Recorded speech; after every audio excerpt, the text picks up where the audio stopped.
All right, want to thank the media joining us and those on the stream. What a night of action here at Barclays Center here in Brooklyn. Happy holidays to everybody. Thank you so much for coming out. And we saw another mesmerizing performance from this man. Came out in style, finished off the fight in style. He's undefeated, still the champion from Houston, Texas. Ladies and gentlemen, with a 7th round destruction over Dennis Hogan. And I guess Brooklyn became Brooklyn, Texas tonight, Yes, especially when this man fights here at Barclays Center, making it his second home. Ladies and gentlemen, please welcome still the middleweight champion of the world. Here is Jermall Charlo.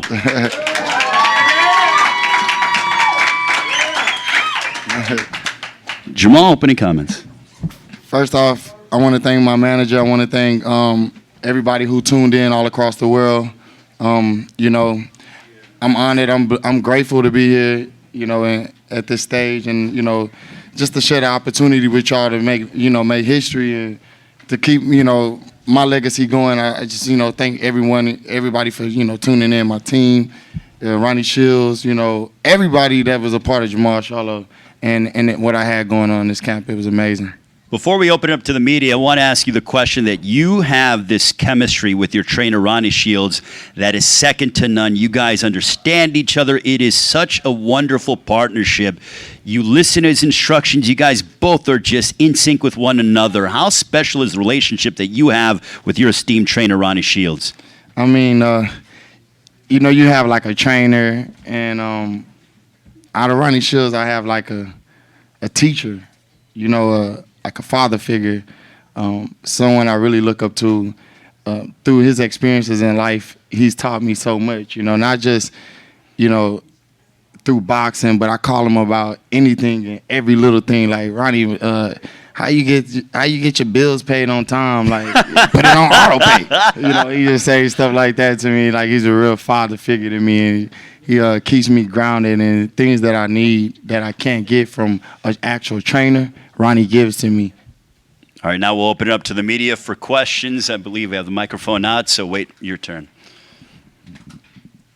Jermall, if you can't get the fights that you really want, Canelo and Triple G, what are your thoughts on possibly fighting Danny Jacobs next year in a fight here in Brooklyn, which would be big?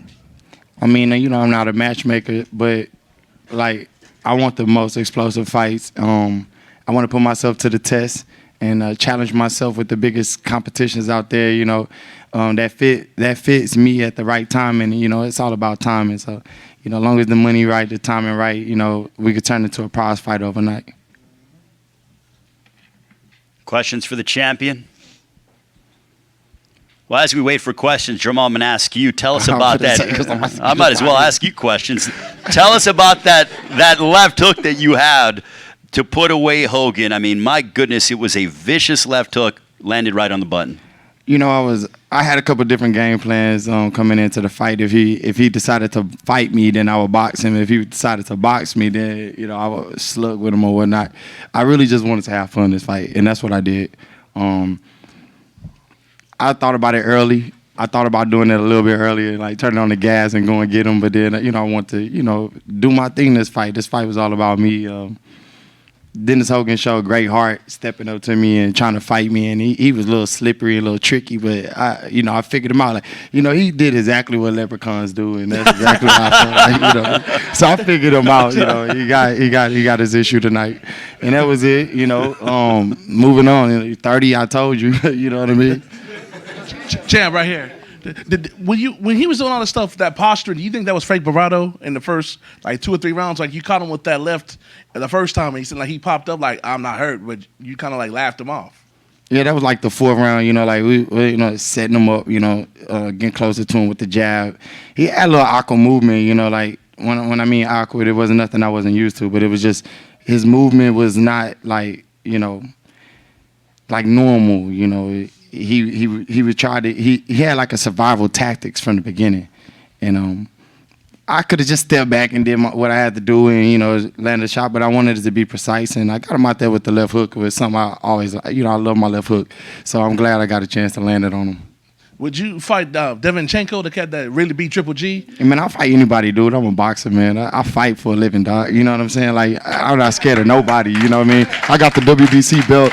You know, I earned this belt. You know, they could have said they gave it to me or whatever. I put myself in position to get this belt. I moved up from junior middle, just like the dude that just moved up to fight me. So, like, you know what I mean? It is what it is. Like, don't let the politics and the network and all that stuff fool you, man. I'm here to fight. Hey, Jamal. I know the target is Canelo Alvarez, but if you can't land Canelo Alvarez, what's the possibility of you landing or getting or seeing a Demetrius Andre fight? You know, like I just said, the last question, like, I'm here to fight whoever. I will fight Demetrius Andre any given day. You know what I mean? If that's what it takes to get to the next like level. You know, I want to fight the biggest and the baddest out there. You know. Shit, I'm fighting Saudi Arabia too, you know what I mean? You see what they doing out there, like, this shit fun, you know, this boxing, this is only a little bit part of my life. And of course I want to expand it and challenge myself to be the best I can be. So that's just something I'm into. I'm into challenging myself and making, you know, the best fights out there. But I'm taking the fights as they come, you know. I'm one of those, I like to look at myself as like, dang, I'm in a position like Terrence Crawford, like, you know what I mean? One of the best in the world, top guys.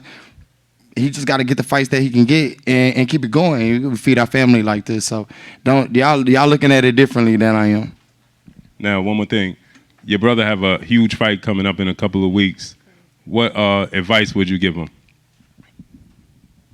Beat his ass. Like, you know what I mean? Like, what the hell? Hey, bro, go do your thing. You know what I mean? Like, I don't train my brother or not, but like, this is what we do. We feed off each other. Shoot, I set the tone. You know, next couple of weeks, y'all gonna see Charlo all over the network. You're gonna start seeing people say, oh man, I'm tired of these Charlo brothers, this and that. Yeah, we like that. That's what we like to hear. That's when we know y'all tuned in. Jamal, can you take us? Can you explain like what went to the landing that left uppercut? I think it was the third round possibly. It was in the fourth round. I got chewed out by my coach. He told me from the beginning, like, hey, it's right there. Ronnie, like, you know, I'm like, all right, Ronnie, damn, my bad. Like, hey, all right, I got you. All right, I'm going to throw it. You know, I just went out through it. Like, I you know, this is something we've been working on all the way in the gym for months. We wanted to just sharpen up. I mean, I saw the shot there, but it's just about timing, you know. Timing is everything. Were you surprised that he got up? I mean, the shot landed. So, nah, I was ready to fight 12 rounds if that's, you know, like I was ready. You see, you go back and look at the replay. I'm like, go get him. You know what I mean? Like, shoot, you know, I'm one of the best finishers in boxing. That's why I took him out in the sixth.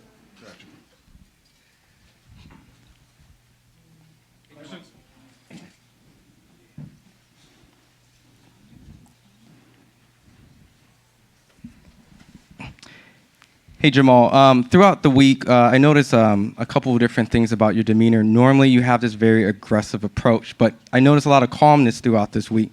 I saw that also translate a little bit in your fighting, there was a lot of patience.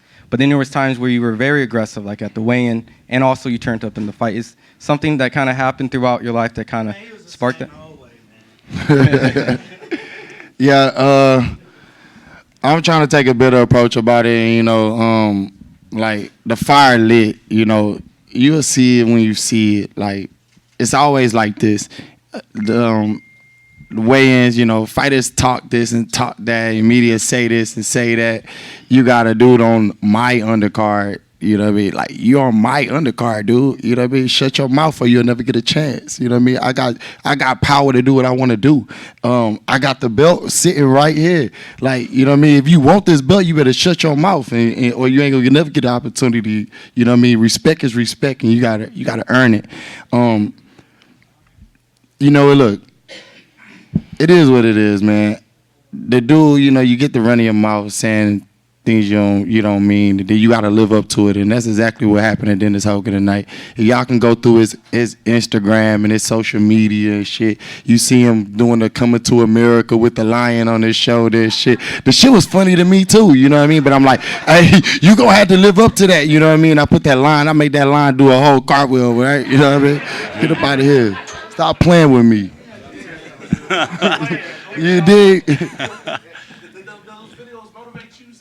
Hell yeah, I take everything personal. You don't put out shit like that and not mean it. Like, you gotta mean that when you talking about me.